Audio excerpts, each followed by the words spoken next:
L'information en détail, l'Égypte et le Soudan ont publié un communiqué conjoint concernant la visite effectuée par le chef du Conseil souverain soudanais, le général de corps d'armée Abdel Fattah al-Burhan en Égypte. Le communiqué a eu lieu après les discussions du président Abdel Fattah el-Sisi avec le général de corps d'armée Abdel Fattah al-Burhan. Les discussions ont porté sur l'importance de consolider les relations économiques et l'augmentation de l'échange commercial entre les deux pays. L'Égypte et le Soudan ont mis l'accent sur l'importance de réaliser une complémentarité agricole, ferroviaire et ferroviaire et électrique entre les deux pays, outre l'approfondissement de la coopération conjointe sur les niveaux sécuritaires et militaires pour réaliser les intérêts des deux pays et des deux peuples frères.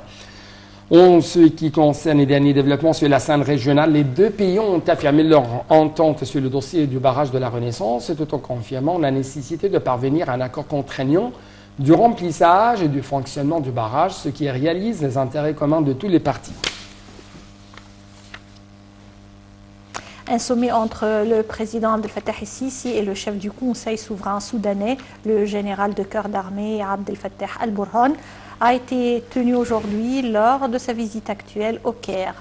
Les discussions ont porté sur les relations bilatérales entre le Caire et Khartoum et les moyens de les consolider dans les divers domaines. Les deux côtés ont examiné également un nombre de dossiers régionaux et internationaux d'intérêt commun. Plus tôt dans la journée, une cérémonie d'accueil officielle a eu lieu pour le chef du Conseil souverain soudanais lors de son arrivée au palais présidentiel de l'Ittihadiyya. Le président Al-Sisi et son hôte soudanais ont passé en revue les gardes d'honneur. Et également, le président Abdel Fattah el-Sisi a reçu ce matin le chef du Conseil souverain soudanais à l'aéroport international du Caire. En fait, depuis l'arrivée du président Abdel Fattah el-Sisi au pouvoir, les relations politiques entre l'Égypte et le Soudan ont connu un grand progrès dans tous les domaines. Ces relations reflètent une histoire commune aux dimensions régionales et internationales. Les deux pays sont liés non seulement sur le plan de leur étendue géopolitique, mais aussi sur celui de nombreux problèmes communs et questions régionales qui nécessitent une coordination constante entre les deux parties. Tout de suite, un commentaire sur les relations égypto-soudanaises. Les relations politiques entre l'Égypte et le Soudan reflètent une histoire commune aux dimensions régionales et internationales. Les deux pays sont liés non seulement sur le plan de leur étendue géopolitique, mais aussi sur celui des nombreux problèmes communs et questions régionales qui nécessitent une coordination constante entre eux. Depuis l'arrivée au pouvoir du président Abdel Fattah el-Sisi, les relations entre les deux pays ont connu un grand progrès.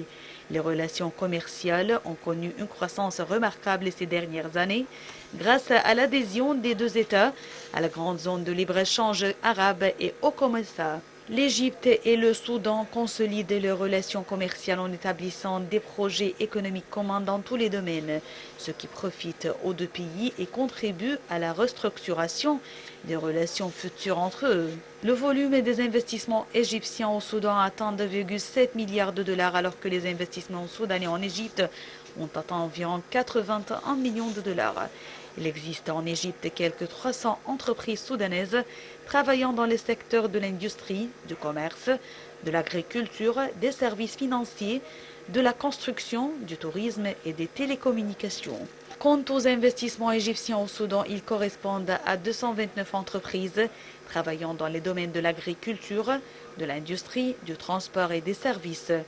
Il s'agit de 122 projets œuvrant dans plusieurs domaines. Environ 70% des investissements égyptiens sont concentrés dans la capitale soudanaise Khartoum. Au cours des 10 premiers mois de l'année 2018, la valeur des exportations égyptiennes vers le Soudan s'est élevée à 315 millions de dollars et 747, alors que ces importations du Soudan ont atteint 169 millions de dollars et 613.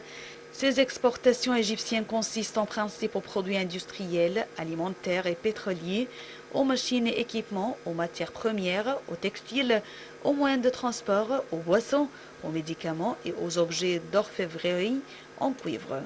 Il existe également des projets stratégiques égyptiens au Soudan, dont celui de la culture de 100 000 fédans dans le gouvernorat du Nil bleu, celui de la production des viandes sur une superficie de 40 000 fédans dans le gouvernorat de Nil blanc, celui de la voie fluviale entre les ports d'Asson et de Halfa pour le transport des marchandises et des personnes. Parmi les principaux projets conjoints entre les deux pays figure la construction d'une route côtière entre l'Égypte et le Soudan, long de 280 km, le projet routier Kostoul Wadi Halfa, qui s'étend sur 34 km sur les territoires égyptiens et 27 km sur les territoires soudanais, et la route Aswan Wadi Halfa d'Angola. Les projets conjoints les plus récents lancés par les deux pays sont le projet du port terrestre Kostoul Archit, le plus important portail égyptien vers l'Afrique, qui contribue à une augmentation importante des échanges et des investissements entre l'Égypte, le Soudan et le continent africain. Le ministre des Affaires étrangères, Sameh Choukri, a affirmé que son homologue congolais a transmis un message du président congolais au président Abdel Fattah el-Sisi portant sur la coopération à la scène africaine afin de réaliser le développement et les ambitions du peuple du continent. M. Choukri a ajouté que son entretien avec son homologue angolais a porté sur les dossiers régionaux au niveau du continent, notamment en ce qui concerne la sécurité, la stabilité et la lutte contre le terrorisme. Le chef de la diplomatie a aussi signalé la signature de plusieurs accords et mémorandums d'entente entre les deux pays. De son côté, le ministre congolais des Affaires étrangères, Titi Antonio, a affirmé que les relations avec l'Égypte ne sont pas juste des relations diplomatiques, mais aussi populaires. M. Antonio a indiqué que l'Égypte était et serait toujours le pays qui soutient l'Angola, tout en ajoutant l'ouverture d'un nouveau chemin de coopération bilatérale. C'était donc l'appel à la prière du Maghreb ou du coucher du soleil selon l'heure locale du Caire, et ça à partir de la mosquée Al-Fattah Al-Alim qui se trouve dans la nouvelle capitale administrative de l'Égypte. De retour donc aux actualités avec plus de précision à l'occasion du mois sacré du Ramadan. Le commandant général des forces armées, ministre de la Défense, le général d'armée Mohamed Zaki, a envoyé un message de vœux au président Abdel Fattah el-Sisi et commandant suprême des forces armées. À l'occasion toujours du mois du Ramadan, dans son message, le ministre a affirmé que les membres des forces armées continuaient à préserver la nation sous le commandement du président Sisi. Le chef de l'état-major, le général de corps d'armée Oussama Askar, a lui aussi envoyé un message similaire au président Abdel Fattah el-Sisi. Pour sa part, le ministre de l'Intérieur, Mahmoud Tawfiq, a envoyé un message similaire au président Abdel Fattah el-Sisi. Dans son message, M. Tawfiq a espéré un futur plan de prospérité et de sécurité pour le peuple égyptien. Le ministre de l'Intérieur a envoyé des messages de vœux plutôt au président du Conseil des députés, Dr Hanafi Gebali, au président du Sénat, le conseiller Abdel Wahab Abdel Razak, au Premier ministre Mustafa Madbouli, au grand imam de l'Azhar, Dr Ahmad Tayyib, au ministre de la Défense Mohamed Zaki et un nombre de hauts responsables de l'État. Toujours à cette occasion, le président du Conseil des députés, Dr Hanafi Gebali, a aussi envoyé un message de vœux au président Abdel Fattah el-Sisi. Dans son message, Dr Gebali a souhaité paix et prospérité pour l'Égypte et pour toute la nation arabe et islamique.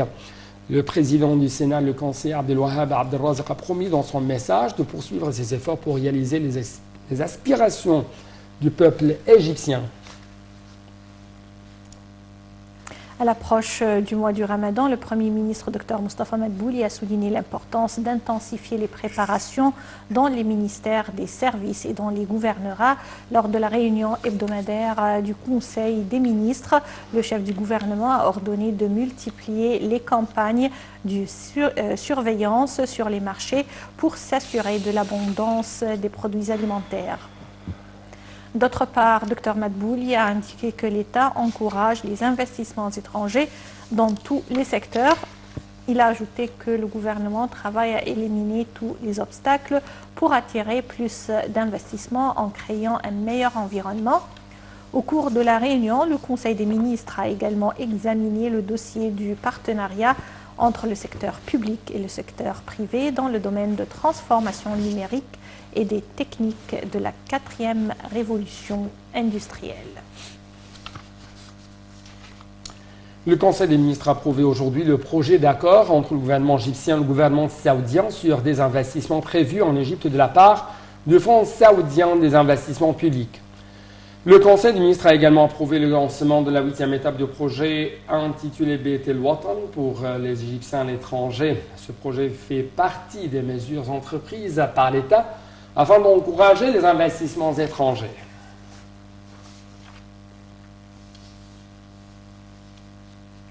Le Conseil des députés a approuvé le prolongement pour 6 mois de l'état d'urgence dans le gouvernorat du Sinaï appliqué depuis le 3 avril. Le Conseil a d'autre part examiné un rapport du Comité de la solidarité sociale sur le projet de loi présenté par le gouvernement afin de modifier quelques dispositions de la loi sur l'organisation non gouvernementale. Ce projet de loi a donné aux associations civiles qui ne sont pas conformes à la loi un délai de 6 mois afin de réconcilier leurs conditions.